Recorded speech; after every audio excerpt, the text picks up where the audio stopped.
Salut tout le monde, salut les monégasques, bienvenue pour un nouveau débrief. Alors on va parler de la 31e journée de Ligue 1 et la réception de Lorient. Alors comme vous le savez, la saison se termine et les objectifs c'est un petit peu difficile de les cerner. Est-ce que la Ligue des Champions, l'Europa League, on ne sait pas trop.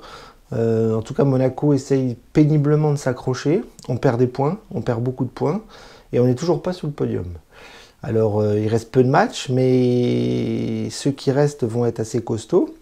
Et après le match nul à Nantes, on recevait Lorient, et là, il fallait se relancer pour se remettre un petit peu la tête à l'endroit, retrouver un petit peu d'oxygène pour s'accrocher, toujours et encore, au top 4, en sachant que le top 3 est bien compliqué à trouver. Donc pour la réception de Lorient, on avait un contexte plutôt favorable avec quelques absents quand même. Malang Sarr, Aguilar, Mbolo, Jason Martins n'était pas là. Mais sinon tout le reste était là et on a vu qu'au coup d'envoi, Philippe Clément remettait en avant le duo Yederland avec Kevin Volland et Ben Yedder. Donc Ben Seguir sortait un petit peu du 11, ce qui n'est pas plus mal parce que ce jeune, il faut le faire souffler et arrêter de tirer sur la corde avec lui. Donc le retour de Volland est quand même plutôt une bonne nouvelle en sachant que Mbolo, lui, n'est toujours pas là. Donc composition classique, hein, Nubel, Vanderson, Dissassi, Maripane, Caillot, Fofana Camara, Gelson, Diatta, etc. Et Yederland, donc c'était le 11 attendu pour la réception de Lorient. Donc comme je vous l'ai dit, les objectifs, c'est compliqué parce qu'on les a tous perdus cette saison. Mais le dernier qui persiste, c'est le podium qu'on a du mal, vraiment du mal à accrocher. Alors, comme vous le savez, on a gagné. On a réussi l'objectif de se remettre un petit peu la tête à l'endroit après le match nul face à Nantes. On a gagné 3-1. Alors c'est plutôt une bonne rencontre, c'est-à-dire qu'on a eu un Monaco plutôt bon en première mi-temps, en deuxième mi-temps un peu plus endormi, comme d'habitude. Heureusement qu'on a marqué un but parce qu'on s'est fait un petit peu peur sur la fin. Mais ça a été une bonne première mi-temps, assez engagée, plutôt rythmée, plutôt propre techniquement, avec des buts, un petit peu comme les matchs d'avant, c'est-à-dire qu'on arrive à marquer des buts en première mi-temps, et puis derrière, on s'endort un petit peu. Et là, une première mi-temps enlevée, voilà, bien engagée, bien maîtrisée sur l'ensemble de la rencontre, avec voilà, de la possession de balle, des buts. C'est-à-dire qu'on a marqué un premier but un peu bizarre sur un extérieur du pied de Golovin dans la surface. Je crois qu'il y a Diatta qui doit la toucher un peu de la poitrine. Et ça va vers le gardien Manon qui n'arrive pas à la prendre. Donc ça va très très vite au fond des filets. Donc ce qui est cool, c'est qu'on se met plutôt dans de bonnes conditions. On ouvre la marque assez vite. Et puis on va voir qu'on va presser, continuer, on va jouer. On va avoir justement le duo Yederland assez actif, assez propre. Et même si Ben Yedder ne marquera pas, on va voir qu'on va mettre un deuxième but avec une belle combinaison parce que si Ben Yedder ne marque pas, il fait marquer.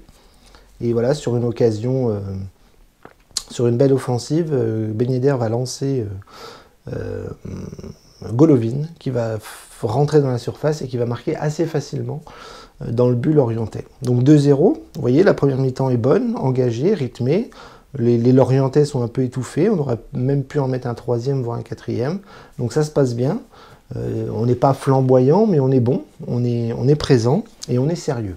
Donc à la mi-temps, on mène 2-0 et on se dit, comme d'habitude, si on ne revient pas des vestiaires, si on fait n'importe quoi en deuxième mi-temps, eh bien on va se faire peur et puis on va encore perdre des points. En deuxième mi-temps, eh bien, on ne rentre pas forcément aussi fringant que la première, mais on va réussir à marquer un troisième but, ce qui va nous sceller la rencontre, c'est-à-dire que sur une belle combinaison avec Ben Yedder et Volland va mettre une lucarne assez facilement. Voilà, on a retrouvé un petit peu le duo des années précédentes. Donc on va marquer le troisième but, et puis là on va un petit peu s'endormir, ça va être un peu plus lent, un peu plus mou, un peu moins propre techniquement, ça va ronronner un petit peu, les Lorientais vont péniblement essayer de sortir un petit peu. Et puis en fin de match, on va avoir un penalty lunaire, une faute à l'extérieur de la surface de réparation qui est vérifiée à la VAR, et ça revient sur un penalty. Voilà. Bon, avec Nubel, ses buts. Donc, c'est assez bizarre. En revoyant la faute, j'ai l'impression que le contact est bien à l'extérieur de l'angle de la surface. Mais c'est penalty, et donc ça fait 3-1. Et en fait, on voit que la physionomie du match, c'est ça, c'est-à-dire une première mi-temps, comme d'habitude, plutôt enlevée, plutôt correcte, plutôt juste. Et puis une deuxième mi-temps, un petit peu plus lente, un peu plus molle, où on va un petit peu s'endormir et on va gérer la victoire avec le 3-1.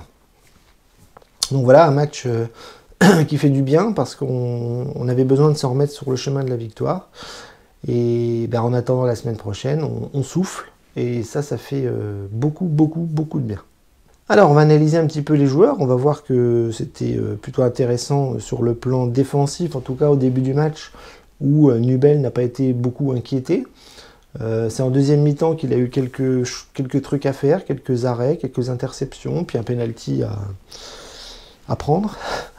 Mais non, première mi-temps plutôt tranquille défensivement, c'est-à-dire Disasi, Maripane, Nubel, plutôt serein, plutôt propre, pas grand chose à dire, hein. Nubel n'est pas sollicité, donc tranquille. La défense centrale aussi, on voit Disasi qui se projette assez facilement, il est plutôt bien sur le plan défensif et plutôt juste dans la relance. Maripane aussi, même si j'ai toujours du mal à le voir axe gauche. Ça tient la baraque, puis en deuxième mi-temps, on va voir que ça va reculer un petit peu. Ça va être un petit peu plus compliqué. Nubel va se faire peur sur quelques sorties. Disasi, Maripane aussi, notamment le penalty concédé par le Chilien. Donc vous voyez, c'est pas maîtrisé de bout en bout sur les 90 minutes. C'est bien une heure. Et puis après, ça se délite un petit peu, comme à chaque fois, j'ai envie de dire. Sur les côtés, pareil.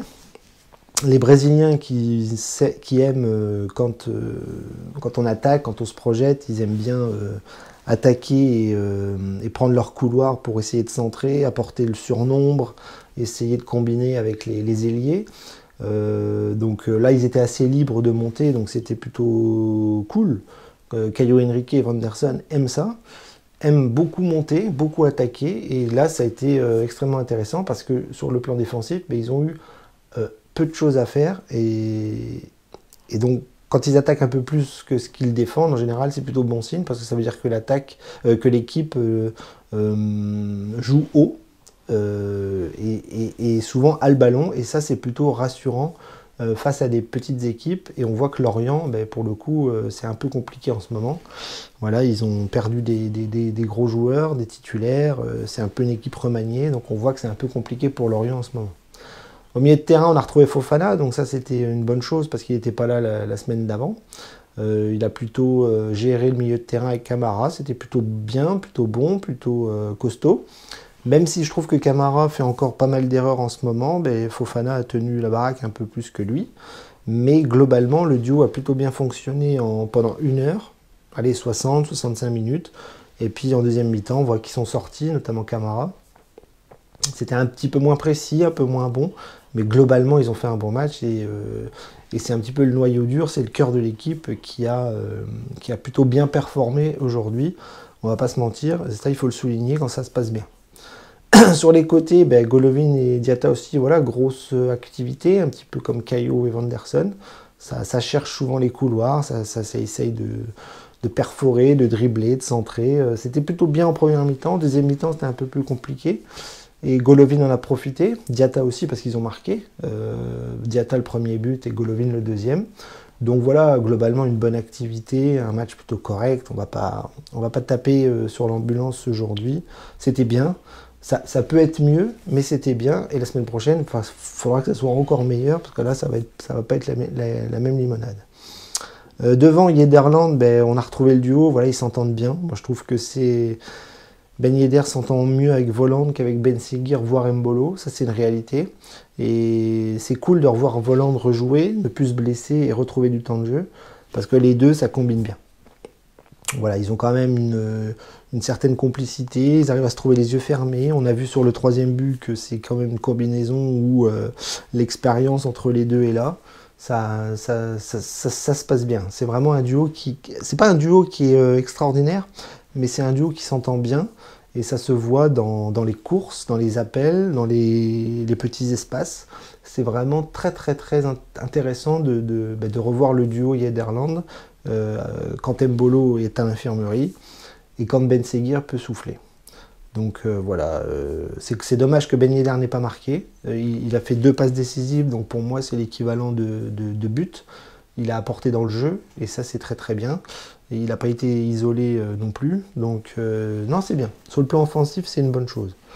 Au niveau des remplaçants, eh bien pas grand chose. On a vu qu'il a changé tout l'aspect offensif. Hein. On a vu Matazo qui est rentré, Akliouche, Boidou, Jacobs, voilà, il a quand même changé une grosse partie offensive parce qu'il a sorti des ailiers, les attaquants.